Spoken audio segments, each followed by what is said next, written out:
الحمد لله نحمده ونستعينه ونستغفره ونؤمن به ونتوكل عليه ونعوذ بالله من شرور أنفسنا ومن سيئات أعمالنا من يهده الله فلا مضل له ومن يضلله فلا هادي له ونشهد أن لا إله إلا الله وحده لا شريك له ونشهد أن سيدنا ومولانا محمدا عبده ورسوله صلى الله تعالى عليه وعلى آله وأصحابه وبارك وسلم أما بعد حضرات گرامی، یہ ضروریات دین کورس کا کلپ نمبر 3 ہے۔ یہ کلپ اسلامی عقائد کا دوسرا حصہ ہے۔ عقائد ہمارے دین کی بنیاد ہیں۔ ایمان اور عقیدے کی وہی حیثیت ہے جو ہمارے بدن میں ریڑھ کی ہڈی کی ہے۔ ریڑھ کی ہڈی بیکار ہو جائے تو بدن کسی کام کا نہیں رہتا۔ ایسے ہی عقیدے میں خرابی ہو تو اعمال کا فائدہ نہیں۔ لہذا اپنے ایمان اور عقیدے کو سلف صالحین اور اہل سنت والجماعت کے عقیدے کے مطابق رکھنا یہ دین کا پہلا قدم ہے۔ محترم سامعین و سامعات، اب اہل سنت والجماعت کے عقائد میں سے 28 عقائد بیان کیے جاتے ہیں۔ انہیں اچھی طرح سمجھیے اور یاد رکھیے۔ عقیدہ نمبر 22، اللہ تعالیٰ اور رسول اللہ صلی اللہ علیہ وسلم نے دین کی سب باتیں قرآن و حدیث میں بندوں کو بتا دی ہیں۔ اب کوئی نئی بات دین میں نکالنا درست نہیں۔ ایسی بات کو بدعت کہتے ہیں۔ بدعت بہت بڑا گناہ ہے۔ البتہ دین کی بعض باریک باتیں جو ہر ایک کی سمجھ میں نہیں آتی، بڑے بڑے علماء نے اپنے علم کے زور سے قرآن و حدیث سے سمجھ کر دوسروں کو بتائیں۔ ایسے لوگ مجتہد کہلاتے ہیں۔ مجتہد بہت ہوئے، البتہ 4 ان میں زیادہ مشہور ہیں: امام ابو حنیفہ، امام شافعی، امام مالک، امام احمد رحمہم اللہ۔ جس کو جس مجتہد سے زیادہ اعتقاد ہو اس کی پیروی کرے۔ ہمارے ہاں فقہ حنفی پر عمل ہوتا ہے۔ یہاں فقہ حنفی کے علماء ہی دستیاب ہیں۔ اسی طرح اخلاق کو سنوارنے کے طریقے قرآن و حدیث کے موافق اولیاء نے اپنے دل کی روشنی سے سمجھ کر بتائے۔ ایسے لوگ شیخ کہلاتے ہیں۔ ان میں 4 زیادہ مشہور ہیں: خواجہ معین الدین چشتی، حضرت عبد القادر جیلانی، شیخ شہاب الدین سہروردی، خواجہ بہاؤالدین نقشبند رحمہم اللہ۔ جس مجتہد اور شیخ سے اعتقاد ہو اس کی پیروی کر کے دوسروں کو برا سمجھنا درست نہیں، اور پیروی مجتہد اور شیخ کی اسی وقت تک ہے جب تک ان کی بات خدا اور رسول کے خلاف نہ ہو۔ اگر ان سے کوئی غلطی ہو گئی اس میں پیروی نہیں۔ عقیدہ نمبر 23، اللہ تعالیٰ نے بہت سی چھوٹی بڑی کتابیں آسمان سے حضرت جبرائیل علیہ السلام کے ذریعے بہت سے پیغمبروں پر اتاری تاکہ وہ اپنی اپنی امتوں کو دین کی باتیں بتائیں۔ ان میں 4 کتابیں بہت مشہور ہیں۔ تورات حضرت موسیٰ علیہ السلام کو ملی، زبور حضرت داؤد علیہ السلام کو، انجیل حضرت عیسیٰ علیہ السلام کو، قرآن مجید ہمارے پیغمبر محمد صلی اللہ علیہ وسلم کو۔ اور قرآن مجید آخری کتاب ہے۔ اب کوئی کتاب آسمان سے نہ آئے گی۔ قیامت تک قرآن مجید ہی کا حکم چلتا رہے گا۔ دوسری کتابوں کو گمراہ لوگوں نے بہت کچھ بدل ڈالا، مگر قرآن مجید کی حفاظت کا اللہ تعالیٰ نے وعدہ کیا ہے، اس کو کوئی نہیں بدل سکتا۔ عقیدہ نمبر 24، ہمارے پیغمبر صلی اللہ علیہ وسلم کو جن جن مسلمانوں نے دیکھا ہے ان کو صحابی کہتے ہیں۔ ان کی بہت زیادہ فضیلت آئی ہے۔ ان سب سے محبت اور اچھا گمان رکھنا چاہیے۔ اگر ان کے آپس میں کوئی لڑائی جھگڑا سننے میں آئے تو اس کو بھول چوک سمجھے، ان کی کوئی برائی نہ کرے۔ ان سب میں سب سے بڑھ کر 4 صحابی ہیں: حضرت ابو بکر صدیق رضی اللہ عنہ۔ یہ پیغمبر صلی اللہ علیہ وسلم کے بعد ان کی جگہ بیٹھے اور دین کا بندوبست کیا، اس لیے یہ پہلے خلیفہ کہلاتے ہیں۔ تمام امت میں یہ سب سے بہتر ہیں۔ ان کے بعد حضرت عمر رضی اللہ عنہ، یہ دوسرے خلیفہ ہیں۔ ان کے بعد حضرت عثمان رضی اللہ عنہ، یہ تیسرے خلیفہ ہیں۔ ان کے بعد حضرت علی رضی اللہ عنہ، یہ چوتھے خلیفہ ہیں۔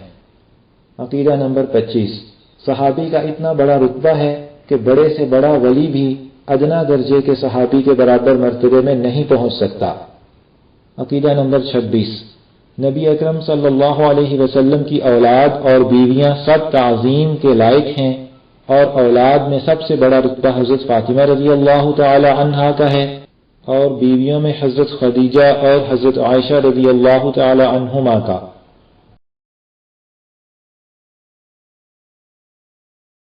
عقیدہ نمبر 27، ایمان تب درست ہوتا ہے کہ اللہ تعالیٰ اور رسول صلی اللہ علیہ وسلم کو سب باتوں میں سچا سمجھے اور ان سب کو مان لے۔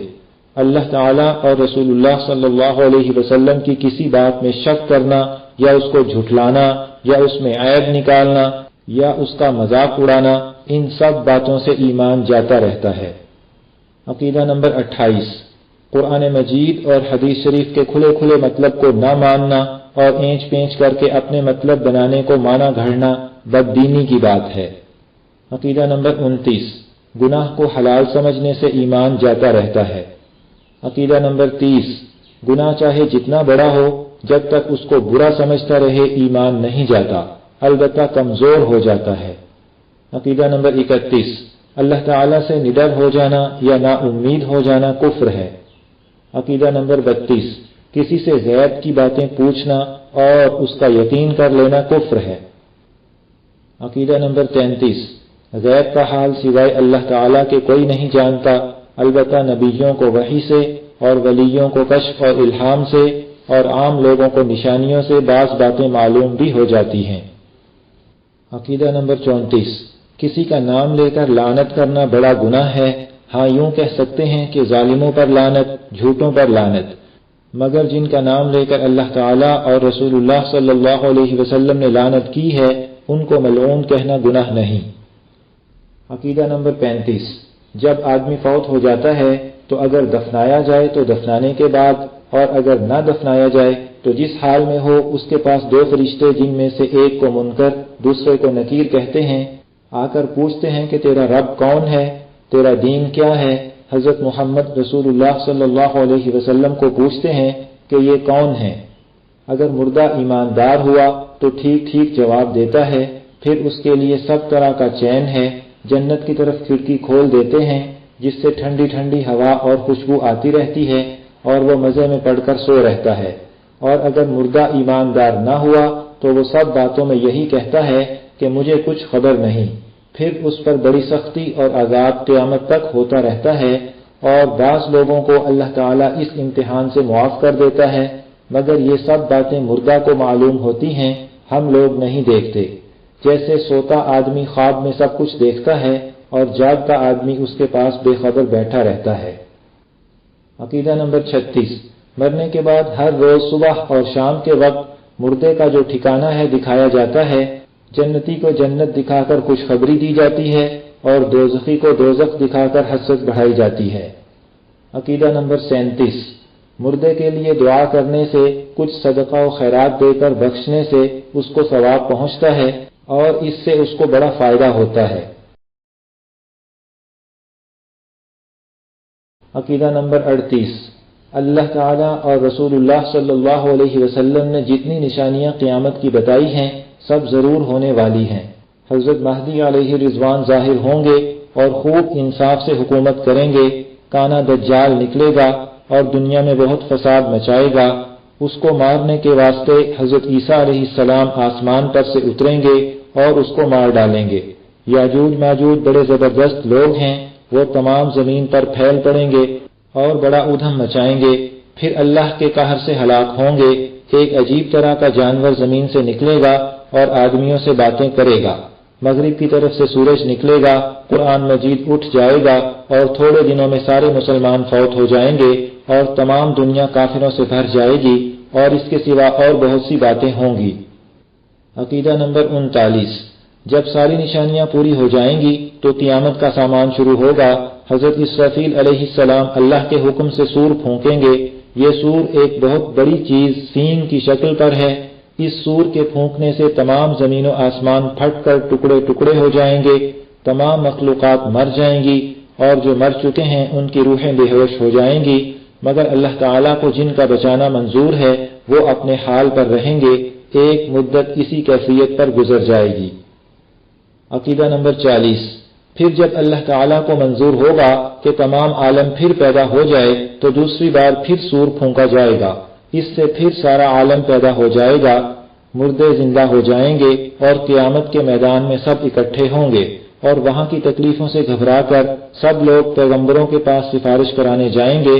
آخر ہمارے پیغمبر صلی اللہ علیہ وسلم سفارش کریں گے، ترازو کھڑی کی جائے گی، بھلے برے اعمال تو لے جائیں گے، ان کا حساب ہوگا۔ بعض لوگ بلا حساب جنت میں جائیں گے، نیکوں کا نامہ اعمال دائیں ہاتھ میں اور بروں کا دائیں ہاتھ میں دیا جائے گا۔ پیغمبر صلی اللہ علیہ وسلم اپنی امت کو حوض کوثر کا پانی پلائیں گے جو دودھ سے زیادہ سفید اور شہد سے زیادہ میٹھا ہوگا۔ پل صراط پر چلنا ہوگا، جو نیک لوگ ہیں وہ اس سے پار ہو کر جنت میں پہنچ جائیں گے، جو برے ہیں وہ اس پر سے دوزخ میں گر پڑیں گے۔ عقیدہ نمبر 41، دوزخ پیدا ہو چکی ہے، اس میں سانپ اور بچھو اور طرح طرح کا عذاب ہے۔ دوزخیوں میں جن میں ذرا بھی ایمان ہوگا وہ اپنے اعمال کی سزا بھگت کر پیغمبروں اور بزرگوں کی سفارش سے نکل کر جنت میں داخل ہوں گے، خواہ کتنے ہی بڑے گناہگار ہوں، اور جو کافر اور مشرک ہیں وہ اس میں ہمیشہ رہیں گے اور ان کو موت بھی نہ آئے گی۔ عقیدہ نمبر 42، جنت بھی پیدا ہو چکی ہے اور اس میں طرح طرح کے چین اور نعمتیں ہیں، جنتیوں کو کسی طرح کا ڈر اور غم نہ ہوگا اور وہ اس میں ہمیشہ رہیں گے، نہ اس سے نکلیں گے اور نہ انہیں وہاں موت آئے گی۔